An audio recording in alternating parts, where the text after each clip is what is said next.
তো পাদ্রী তার ফাইসলা লিখলো, যেহেতু কোথায় বা সামারকান্দে দাওয়াত না দিয়ে জয় করছে, এটা জায়েজ হয় নাই। তারপরে হুকুম করলো, যে মুসলমান যেখানে আছে সামারকান্দে সব ছেড়ে সামারকান্দ ত্যাগ করবে। এই হুকুম যখন জানানো হলো, পুরো সামারকান্দে মুসলমানরা চাকরি ছাড়লো, ব্যবসা ছাড়লো, দোকান ছাড়লো, ক্ষেত খামার ছাড়লো, সব নিয়ে বাইরে হইতেছে। তো পাদ্রীরা বললো, দাঁড়াও দাঁড়াও দাঁড়াও, এরকম আমল শুধু যারা হকে আছে তারা করতে পারে, তোমরা ফেরত যাও, আমরাও মুসলমান হইলাম। এটা ছিল ইনসাফ মুসলমানের। ভাই, আজকে আমরা ইনসাফ থেকে দূরে, আজকে আমরা আখলাক থেকে দূরে, আজকে আমরা তাকওয়া পরেজগার থেকে দূরে। একমাত্র কারণ হলো যে ইমানের মেহনত ছুটে গেছে। এই জন্য মনে হয় ইলিয়াস সাহেব রহমতুল্লাহ বলতেন যে মানুষরা এই কাজকে তাবলিগ নাম দিয়ে দিছে। আমি যদি নাম দিতাম, আমি দিতাম তাহরিক ঈমান, ঈমানের আন্দোলন। ভাই, এই জন্য আমরা সবাই নিয়ত করি আজকে থেকে যে প্রত্যেক দিন দাওয়াত দিব, দিব না ভাই? ইনফিরাদি দাওয়াত। এখানে মানুষ জমা করে কয়জন আর বয়ান করে, কিন্তু ইনফিরাদি দাওয়াত প্রত্যেকে দিতে পারে। আমার বাম দিকে একজন আছে, আমি দাওয়াত দাওয়াত, ডান পাশে একজন আছে, তাকে দাওয়াত দিই। ঘরে বসে আছে, বিবি বাচ্চাদেরকে দাওয়াত দিই। আত্মীয় স্বজনরা আসছে, তাদেরকে দাওয়াত দিই। রিক্সায় উঠছি, দাওয়াত দিই। দোকানদারের কাছে গেছি, দাওয়াত দিই। অফিসে গেছি, দাওয়াত। ইনফিরাদি দাওয়াত সবাই দিতে পারে। আর ইনফিরাদি দাওয়াত দিলে ইমান বাড়তে থাকবে, আর ইমান বাড়লে নেক আমল করে সহজ হয়ে যাবে। করবো ভাই, এই যে আমলগুলা, এটাকে বলা হয়, কি বলা হয়? আমালে দাওয়াত। যেটা হুজুর সাল্লাল্লাহু আলাইহি ওয়াসাল্লাম সাহাবাদেরকে নিয়ে 13 বছর মক্কা শরীফে করছে। মসজিদ ছিল না, ঘরে ঘরে একত্র হইতেন, দাওয়াত হইতো, তালিম হইতো, জিকির হইতো, ইবাদত হইতো, খিদমত হইতো, মাশওয়ারা হইতো। নতুন আয়াতগুলো শোনাইতেন কোরআনের। এইটা চলছে 13 বছর মক্কা শরীফে। যখন হিজরত করলেন তো মদিনা গেলেন। আর এই আমালে দাওয়াতে লাগার কারণে সাহাবাদের ঈমান মজবুত হয়েছে, সাহাবাদের আমল সুন্দর হয়েছে, সাহাবাদের আখলাক উঁচু হয়েছে। আমরা এই আমলগুলো করি না, যার জন্য আমাদের ঈমান দুর্বল, কি বলে, আমল নষ্ট, আখলাক খারাপ। তো যখন মদিনায় গেলেন, সাহাবারা বলতে পারতেন একটু একটু জিরাই, ওখানে তো কুরাইশরা অনেক কষ্ট দিচ্ছে। না, এখানে মেহনত আরো বাড়াই দিচ্ছে। কি হয়েছে? এখন আল্লাহ রাস্তা বাইর হোক। মক্কা শরীফে খুরুজ ছিল না, মদিনাতে এসে খুরুজ আরম্ভ হয়েছে। চলো বদরে, চলো ওহদে, চলো হুনাইনে, চলো খাইবারে, চলো খান্দকে।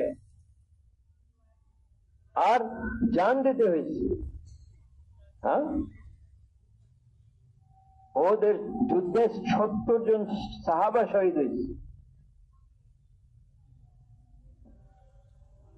কিন্তু ওনারা উন্নয়নের আমালে দাওয়াত ছাড়েন না। মক্কা শরীফে একসাথে হইতো, পুরুষ মেয়েরা একসাথে থাকতো, পর্দার আয়াত নাজিল হয় নাই। মদিনাতে পর্দার আয়াত নাজিল হয়েছে। তারপর থেকে কোনো মেয়ে লোক বেপর্দা পাওয়া যায়নি মদিনার রাস্তায়। যখন শুনছে মদ হারাম, সমস্ত মদের মটকা এবং বোতল, গ্লাসটা সব ভেঙে দিছে, সব ফেলে দিছে সাহাবারা। কেন? ঈমান বানাচ্ছিল। আল্লাহর হুকুম, এটা মানতে হবে। হ্যাঁ, তো মসজিদ যখন হুজুর বানাইলেন, তো মসজিদে এই কাজগুলো আরম্ভ করলেন, দাওয়াত, তালিম, জিকির, ইবাদত, খিদমত। সাহাবারা মসজিদে, সাহাবিয়ারা ঘরে। হ্যাঁ, আমাদের বড়রা চাইতেছেন যে আমাদের মসজিদকে আমরা মসজিদে নববীর নকশাতে নিয়ে আসি, এবং আমাদের ঘরগুলা সাহাবাদের ঘরের মতন বনে যায়। যে আমল, যে পরিবেশ মসজিদে ছিল আমরা আমাদের মসজিদে তৈরি করি, আর যে পরিবেশ আর আমল সাহাবাদের ঘরে ছিল ওই সমস্ত আমাদের ঘরে আমাদের মা বোনরা এগুলো করে। কিন্তু ভাই হকিকত কি? হকিকত হলো মসজিদ খালি পড়ে আছে, মসজিদের তালা লাগা আছে, খালি নামাজের জন্য খুলে। আর ঘরগুলোর অবস্থা কে বলবে? বর্ণনা করা যায় না। কোথায় নামাজ, কোথায় তেলাওয়াত, কোথায় তালিম, কোথায় ইমানি মজলিস, কোথায় পর্দা? ভাই অনেক মেহনত করতে হবে, অনেক মেহনত করতে হবে। পুরুষ ভাইদেরকেও মেহনত করতে হবে, মা বোনদেরকেও মেহনত করতে হবে, শিক্ষিতকেও মেহনত করতে হবে, অশিক্ষিতকেও মেহনত করতে হবে। নিজের জান আর মাল দ্বীনের জন্য লাগাইতে হবে। তৈরি আছে? সাহাবাদেরকে হযরত মাওলানা ইউসুফ সাহেব রহমতুল্লাহ আলাইহি হিসাব করলেন, 10 বছর হুজুর মদিনাতে ছিলেন, 150 জামাত আল্লাহ রাস্তা বাইর করছেন। কয়শো জামাত? 150 জামাত, যার ভিতরে 27-28 জামাতে হুজুর নিজে ছিলেন সাল্লাল্লাহু আলাইহি ওয়াসাল্লাম। তো যদি হুজুর সাহেব নিজে আল্লাহ রাস্তা বাইর হতে পারেন, তো আমাদের ভিতরে কোন এত বড় বুজুর্গ আছে যে বলবে যে না আমি আল্লাহ রাস্তায় যাব না? ভাই, তো এই যে 150 জামাত, কোন সময় বড় সংখ্যা ছিল, কোন সময় কম ছিল, কোন সময় দূরে গেছে জামাত, কোন সময় কাছে গেছে, সব হিসাব করে হযরত মাওলানা ইউসুফ সাহেব দেখলেন গড় প্রতি প্রত্যেক সাহাবী বছরে 4 থেকে 6 মাস মদিনার বাইরে আল্লাহ রাস্তা লাগাইছে। এই জন্য নিজামুদ্দিন ওয়ালারা বলতেছে 4 থেকে 6 মাস লাগাও প্রত্যেক বছর। তারা নিয়ত করতেছে, এখন আর হাত তুলে না। আরে নিয়ত তো করেন ভাই, নিয়ত করি, দোয়া করি, আল্লাহ কবুল করলে তো আমি যাবই। আসে না নিয়ত?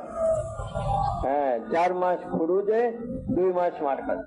নিজামুদ্দিন যেতে পারেন নিজামুদ্দিনে যান, আর নাহলে আমাদের কাছে টাঙ্গাইলে কাকরাইলে আসেন, করবো ইনশাআল্লাহ। তো 4 থেকে 6 মাস মদিনার বাইরে কাটে। বাকি সময় যখন মদিনায় থাকতেন, সময় কোথায় লাগাইতেন? আধা দিন চাকরি, ব্যবসা, দোকান, আধা দিন মসজিদ, আধা রাত বিবি বাচ্চা, আধা রাত মসজিদ। তো মসজিদে কয় ঘন্টা হলো? 12 ঘন্টা এসে কি হয়েছে না? আমরা কয় ঘন্টা দিই?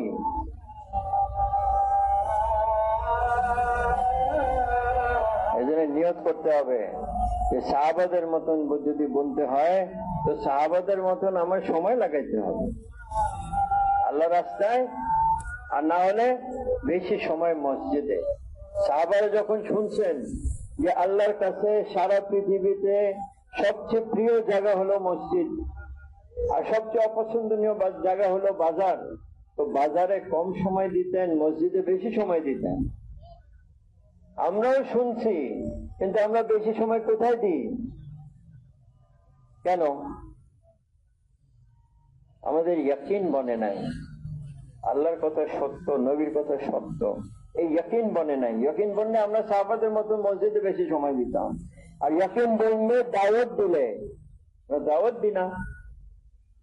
এই জন্য দাওয়াত দিতে দিতে দিতে ইয়াকিন বানান, ইয়াকিন বানাইলে আমাদের আমল সাহাবাদের মতন হবে। করবো না ইনশাআল্লাহ।